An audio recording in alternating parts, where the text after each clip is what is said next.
Peggy 16.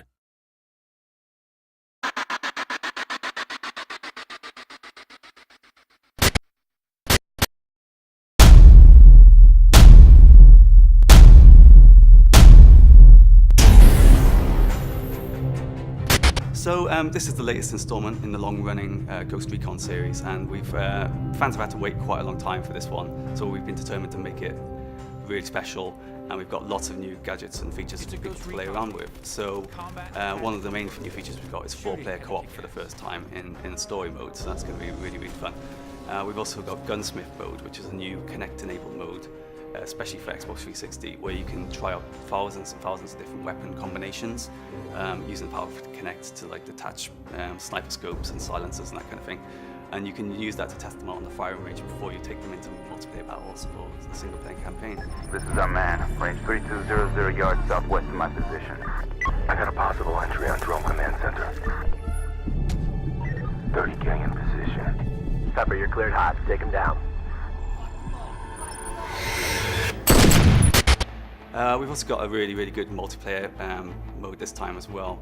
It's developed by Redstorm, and it's not really a run and gun affair. It's more about cooperation, strategy, and building a picture of the battlefield using stuff like intel, drones, special kind of sensor grenades. So I think it's really going to be quite different from anything we played before, but still very true to the Ghost Recon series.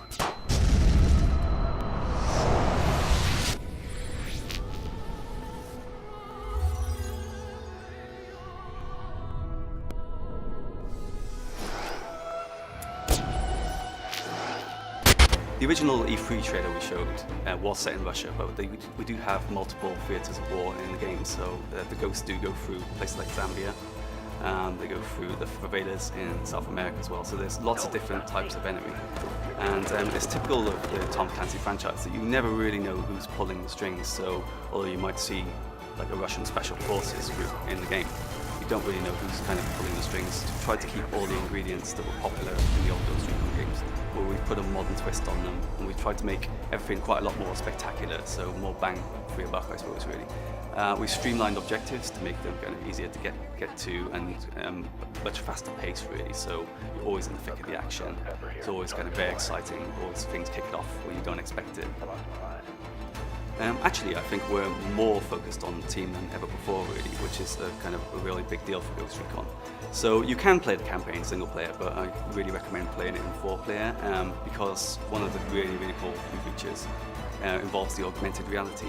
So you're able to use the augmented reality to spot an ideal sniper point, to spot something you can destroy, and then you can position your troops in the right places and then do synchronized kills, so everyone kicks into action at the same time, kicks off just like a real special forces team would, and that gives you the element of surprise on your enemies. So I actually think we have more close quarter battles than you've ever seen in the Ghost Recon game, and the reason we've done that really is to make the battles more intense, so that you never know where the next enemy is going to be hiding, and there's always going to be a new surprise for you, really.